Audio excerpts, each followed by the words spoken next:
You're welcome back. Now we have a rather fascinating conversation for you. My next guest is a confessed serial armed robber. He terrorized residents of many suburbs in Accra, and for this and other terrorism-related offenses, Fraser Felix Ayi was sentenced to death. He spent nearly 15 years on death row and a further 6 years on life imprisonment before he was finally pardoned. Now he's a free man, but he says that an innocent person was earlier wrongfully convicted for the offense that he committed. Now, having spent 20 years in prison, he says he has met many other innocent people serving jail terms for crimes they didn't commit. Felix is now campaigning for reforms, including the total scrapping of the death sentence from Ghana's law books. He saw as many as 15 people sentenced to death. He's here with me today to share his experiences and for a better appreciation of this particular topic. I want you to check out some work that Seth Kwame Boateng did on death row in the documentary from the Nsawam prison. And then we'll meet my guest. They are in perpetual fear of death. They literally smell it.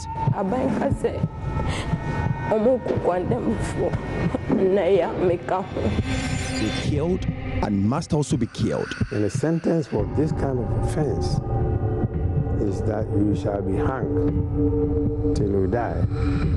It's a horrifying experience. The scene was so terrifying that I couldn't look at them for a while. I quickly entered into the cell because I knew that they had come for me. A place meant for about 23 inmates now hosts over 150 inmates. No president wants to sign for them to be killed. Personally, it's been against my conscience to take life, no matter what. Because if you like, I'm influenced religiously to know that it's only God that should take life. But the gallows are still intact. A weight must be put on you so that you are not, and that you don't go through unnecessary pains. The first one, and then I think it ends. Death row and the sad realities associated. I am Seth Kwame Boateng. Join me as I take you to the condemned block of the Nsawam medium security prisons to appreciate the thin line between freedom and death.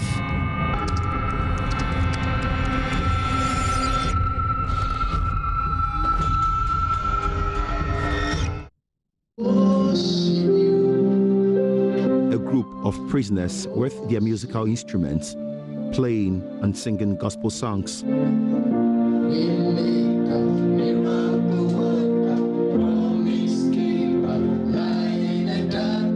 This is happening right inside the special block of the Nsawam medium security prisons, popularly known as the condemned block.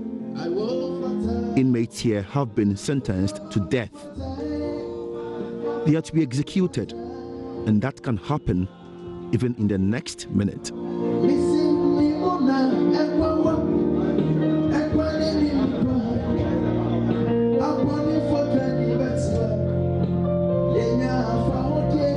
Probably this song is what will do the trick for them to forever shut the mind of the president from signing their death warrant. Death is all they see around them, so they resort to singing most of the time to take their minds off it. Basically, with the condemned prisoners, we manage them. Basically, most of them come with issues of mental conditions, and we run clinics for them, especially for them. Usually, we term them as a special block. This is Dr. Lawrence Kofi Champong, a medical doctor in charge of the Nsawam medium security prisons. He attends to inmates battling depression and mental disorders because of their incarceration on a daily basis. In Ghana, only the Nsawam medium security prisons has a condemned block, and the Director General of the Ghana Prison Service, Patrick Dakumisa, says the population here keeps increasing. All these 158 prisoners were pronounced guilty of murder after their trial by courts of competent jurisdiction. As punishment for their crimes, they must also be killed. This is consistent with Article 3, Clause 1 of the 1992 Constitution of Ghana, which states that no person shall be deprived of his life intentionally, except in the exercise of the sentence of a court in respect of a criminal offense under the laws of Ghana of which he has been convicted. Speaking of these laws of Ghana, let's learn some of the offenses which, according to these laws here in Ghana, are punishable by death.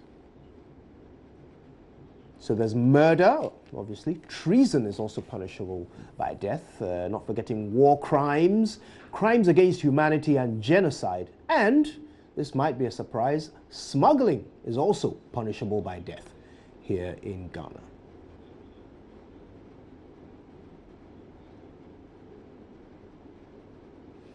Right, so here are the ways in which you can be executed if you are sentenced to death here in Ghana. There's the firing squad.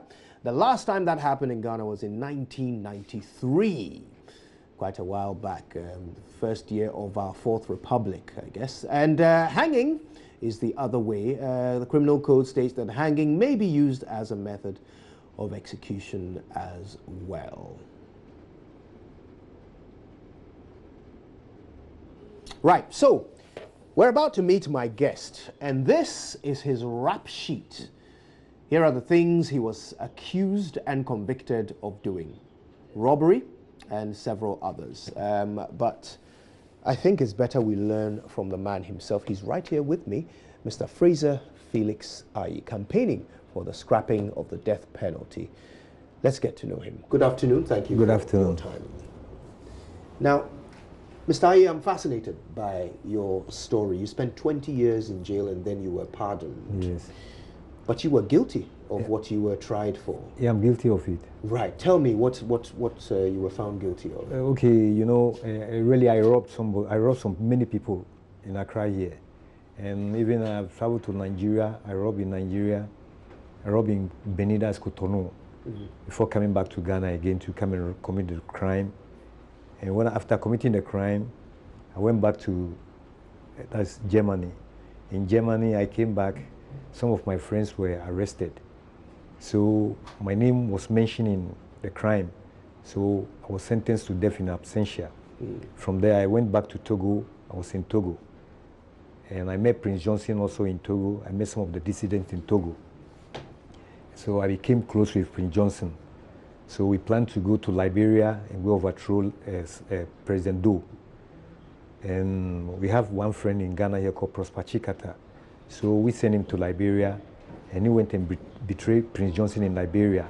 So we may follow up. I and Captain Colonel Kwankpa went to Liberia, and Kwankpa was executed in Liberia.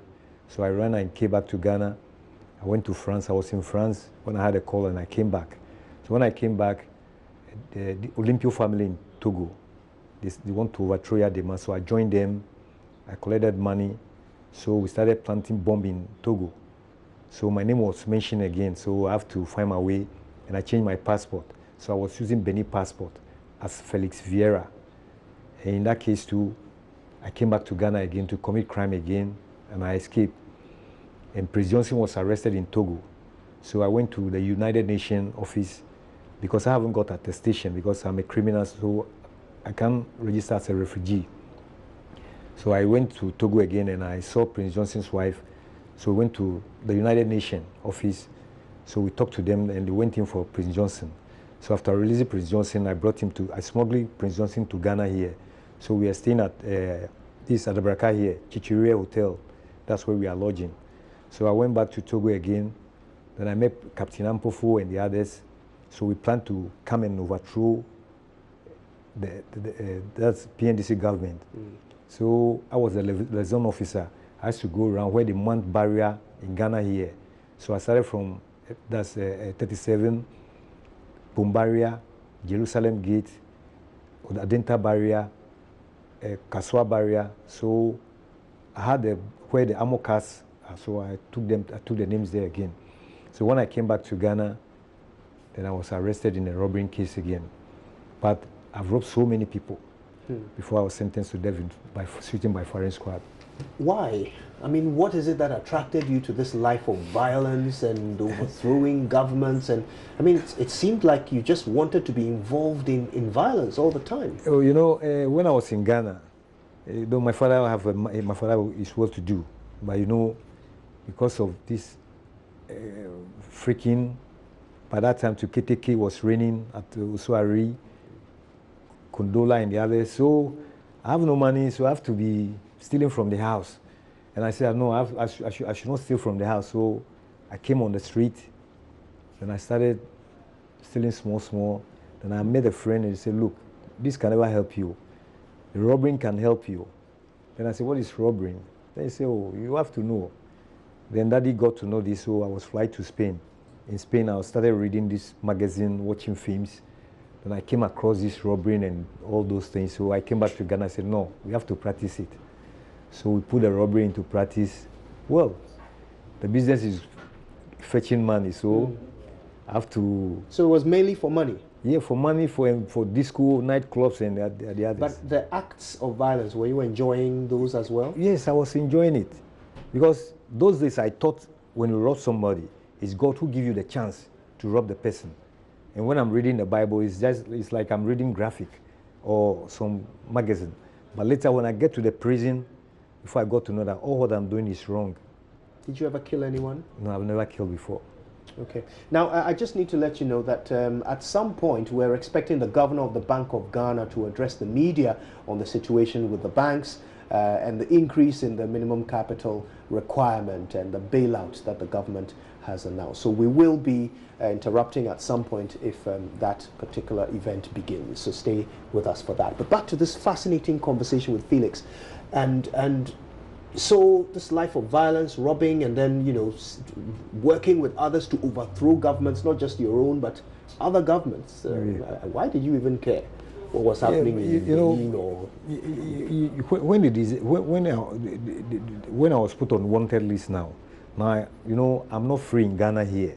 So I just want to feel free in some places.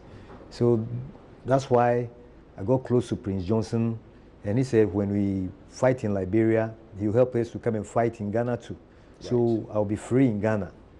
So I told him. So you saw overthrowing the government as a way of becoming free? Free. Right, okay. But you were caught during a robbery, yes. And then you were sentenced to death by firing squad. Death by firing squad. Yeah. Do you remember when the sentence was announced? Do you remember how it felt? Yeah, but when they announced, I wasn't sure that they have given me death sentence, because I wasn't sure. It's just like I'm watching some movie. So at what point did it become real for you? Yeah, when I entered before when they arrest me, I didn't, the day they caught me, I spent 1 week in police headquarters, from there to Osherford prisons. From Osherford prisons, they came and took us about 5 o'clock straight to Sawan condemned cells. We are about 10 armed robbers. So we are in the block, from the condemned block to court. That was Boachidan Kwa, he's the tribunal chairman by then. So from there, when we are going to court, they'll put us in the execution car, so you can't see anywhere. You can't see outside. So from that place, I started feeling that, what is going on? And I talked with the money that my father had. And my father too is close with Anoquino. So you came from a rich home? Oh yeah. So I thought I'll be free, but as long as I was sentenced to death by firing squad. And that is where a friend came to me and said, look, now they have given you death sentence. It's 2 things. Either you choose the Islam or you choose Christ. So the ball is in your court. And the Muslim brothers came to me. I knew many of them outside. They said, Fraser, if you accept Islam, Muhammad, you'll be free. This one too came and said, if you accept Christ and you die, you make heaven. So choose one. So by then to have Malams outside, so I thought what they are telling me is just a bullshit. So when I send the prison officer to the Malam, he goes and he come and give me some things, some concoction I'll be taking, but it doesn't help. So it was there, I said, no, What were these concoctions supposed to do for you? For my release. So you were trying to secure your release spiritually? Spiritually. Okay. But it doesn't work. So it was there in the night. I heard a voice 3 times, Freezer, Freezer. Surrender your life to me and I'll help you. Then I wasn't sure of what is going on. So a pastor came there and I told him, he said, you have to accept Jesus Christ as your Lord and personal Savior. So I accept Jesus. I started praying, reading the Bible. But, you know, if I read the Bible, I don't understand. So I used to read Psalms. Then a friend came, he said, no. I normally pray, fight against those who fight against me. The friend said, no, it didn't so. Start from Genesis. So I started reading the Bible from Genesis, Romans 10, 14, 17.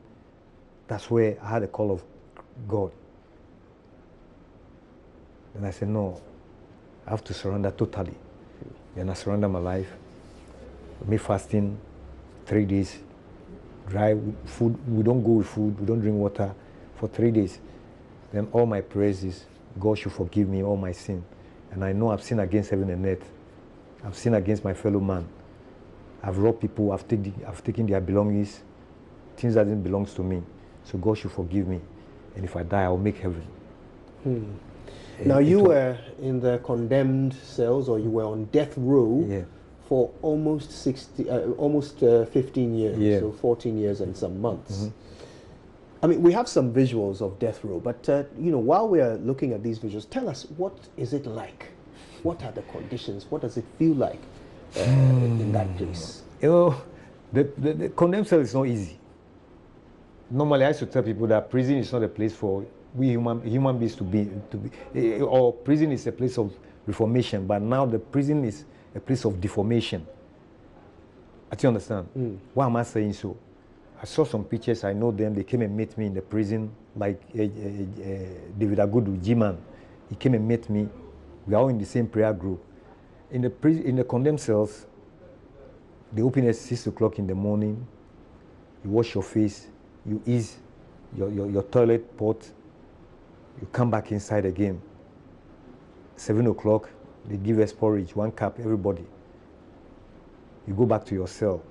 In that place, we don't take salt, we don't take sugar, we don't take pepper, we don't take nothing. And at times when we want to eat okra soup, we have plant okra, we have 1 okra plant there. So you have to, the flowers, you use the flowers and you grind it, pour the soup on it before you have taken okra soup that day. You pour what on it? The soup, the manpower. You know, the soup is being made of beans. They grind the beans like powder. They cook it like how they prepare porridge. Right. After that, they boil hot water, pour it on it, fry the red oil, pour it on it, stir it. And that's your soup? That's your soup. So you pour that over the leaves of your okra plant. Okra plant. And you have okra soup. Okra soup. Wow. So you were in these conditions for 14 years and some months. Yeah. Then you got pardoned from death row to life. Life imprisonment. Yeah. How did that happen? Well, Adokufo came there. I think that's the president's, the ex-president Kufuor's brother came there, and as he's going around, he says he's looking for 1 person. Before God the man, he went round and he came and hugged me. He said, "This is the man I'm looking for." Then he said, "Do you know me?" I said, "No, I don't know you." Then he asked, "What's your name?" I said, "My name is Fraser." He said, "What brought you here?" I told him that I went and robbed and terrorist activities. He said, "Are you sure you rob?" I said, "Yes, I rob." He said, "Many people say they don't rob." I said, "Yes, I rob." But during their campaign, I heard it on Joy FM when we were in the condemned cell. I'm quoting him now. Listen to Joy FM. Yeah, we listened to Joy FM. That time, it's Big Boss. That's the one who passed away. Kobradumo. He even came to the prison and visited us there. So I told him now on Joy FM, you made when you were making the campaign, you said when you come to power, all tribunal convicts sentence will be reviewed. But still, we are in the prison. He said, "Oh, you have quoted me by our words. Okay, I'll go and see my brother." Lo and behold, when he went, they pardoned us. Then we came to life. He came back again, the same thing again. He said, if they come, they win and they come back to power, they'll review our cases. I said, Honorable, if you say you are going to review our cases, then we are going to die in the prison. Because the prison standing order said, if you spend 13 years, 4 months in the prison, and if the president uses his own prerogative and grant an amnesty, then we have to be released. But the prison officers have changed the thing now. And when they grant the amnesty, they say you start from the date of the date of the amnesty. And it isn't so. We have to start from the date of conviction. They say, Fraser, are you a lawyer? I say, I'm not a lawyer. But that's what the standing order said. He said, okay, if what I'm saying is true, you go and consult, by then it's this man, let me say, Jogati. You go and seek Jogati, so they will see what they will do. Then he went. We started praying. The people who started praying, MPP should come to power. I said, look, let's pray that God should touch the heart of the one who is coming to who releases. And MPP lost power. And that day, the day they hand over to the later Tamils, then they say all tribunal convicts should be pardoned, including Jima and Chachuchikata, the pardoners. Wow, wow. I bet that was quite a relief. Yeah. But from there, I said, no, I have committed crime, and innocent people, they brought them to the condemned cells. No, then I have to go around, tell the world that death sentence cannot do anything. And even a friend of mine went and robbed. They arrested about 12 people, including a policeman. During their trial at Regina, Agbisi was trying the case. And the friend came out and said, he and his people went and robbed. These are not the people. Already, they want to pass judgment already. So they released the policeman. The policeman is called Idrisu from Kolibo police station. They released him and they sentenced the 9 people to death. And the day that the constitution came into force, about 2 weeks, then they came for 20 of us for execution. But just by His grace, I was released and they executed 19 people. Wow. Wow, you were the only one they released. Who was released? Yes. They say I should go and sleep. So they dropped me and they execute 19 people. And 9 people, right? Are innocent of their crime. The crime. 9 of those people who are were executed. Innocent. They don't know anything. I read earlier that one person was sentenced to death who actually was sentenced for a crime that you committed. Yes. Tell me about that. Yeah, you know, we went to Teshinonwa and robbed somebody there.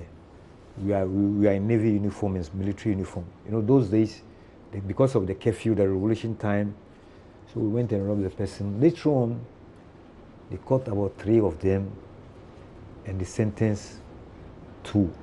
And 1 went to appeal.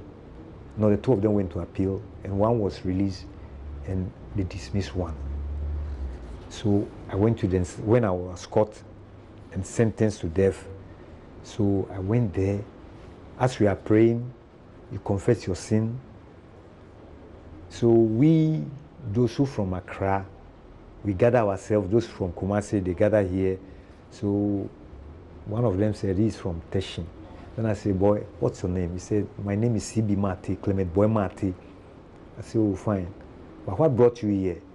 He said, oh, my brother. They went and robbed somebody, and they said it's him who robbed the person. Then I said, at where? Then he showed me. I said, look. Okay. Then I went to my cell. I went on my knees, prayed to God.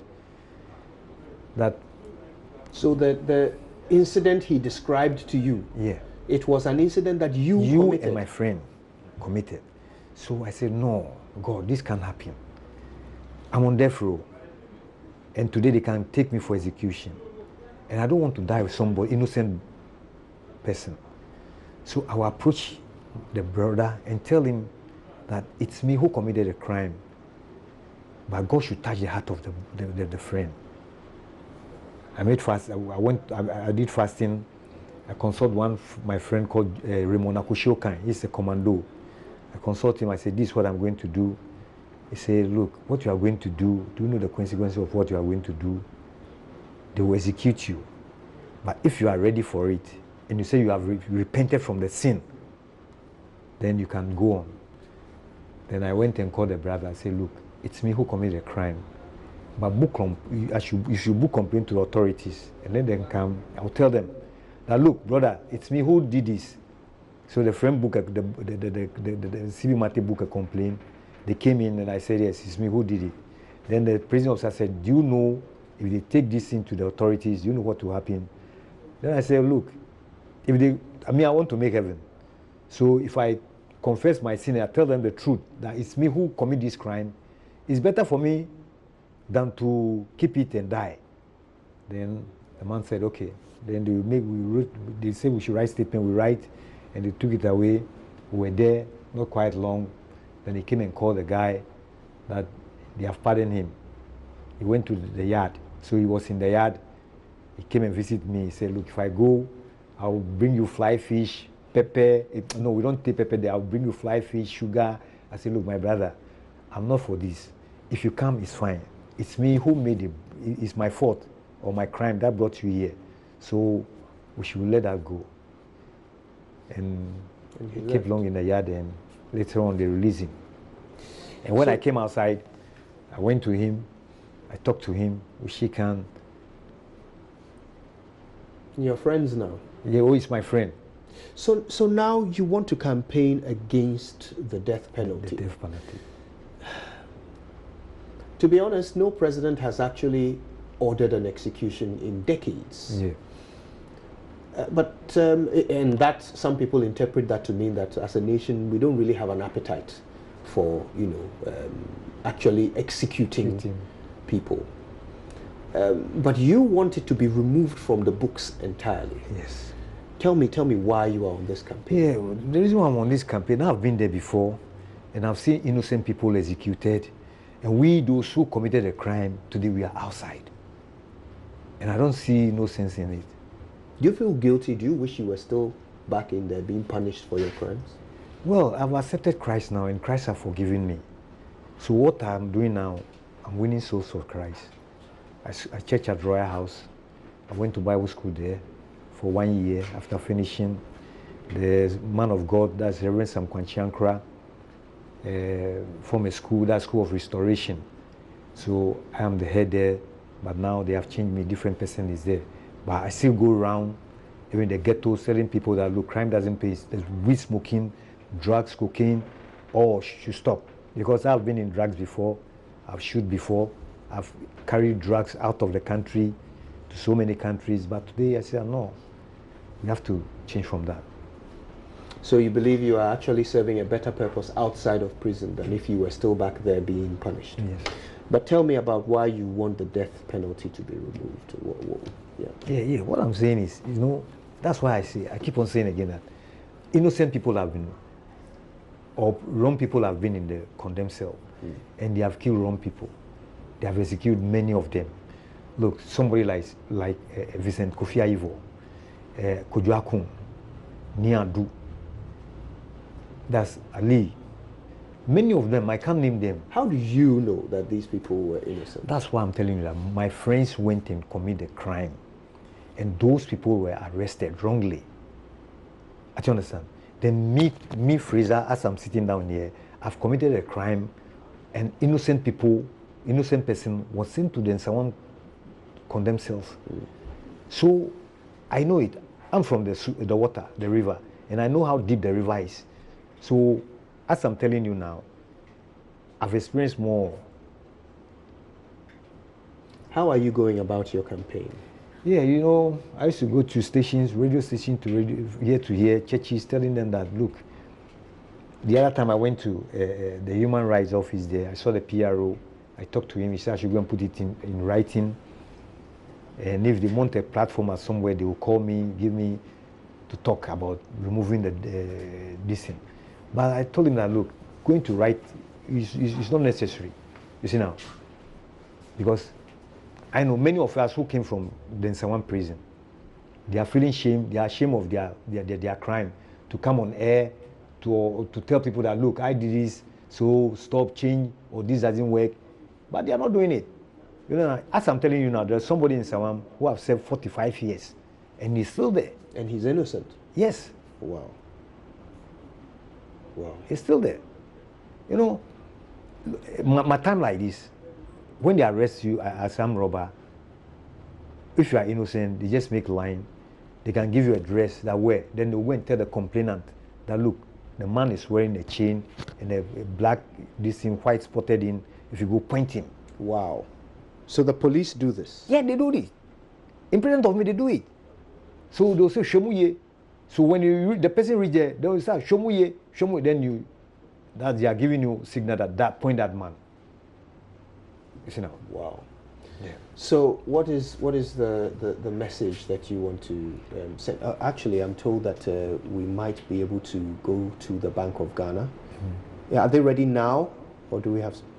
Right. Okay. Very soon we'll be joining the Bank of. Just enough time for you to tell us what message you would want to pass to legislators or state institutions that would have to initiate the legal or the legislatory process to have your desire come to pass, that the death sentence be scrapped from our books. Yeah, you know something. I heard a story some time ago. We the British. I think they say somebody committed a crime. I don't know whether it's a rape or so, and they arrested innocent people. They put them in. They give them death sentence.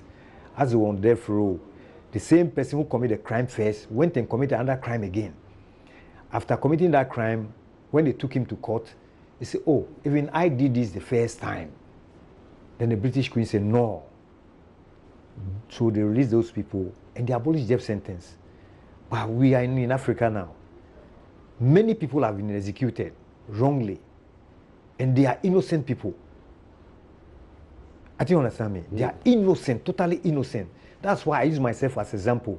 I committed a crime, an innocent person was sent to jail, and the person is living now. You see now? So that's what I'm saying. Look, I don't know what to say. I don't know how to put my story. But you're hoping that they do abolish the death sentence. Fraser Felix Aye, your story is fascinating. We appreciate your time with us, and we certainly wish you luck with your campaign. Thank you. Right, bless you. Okay.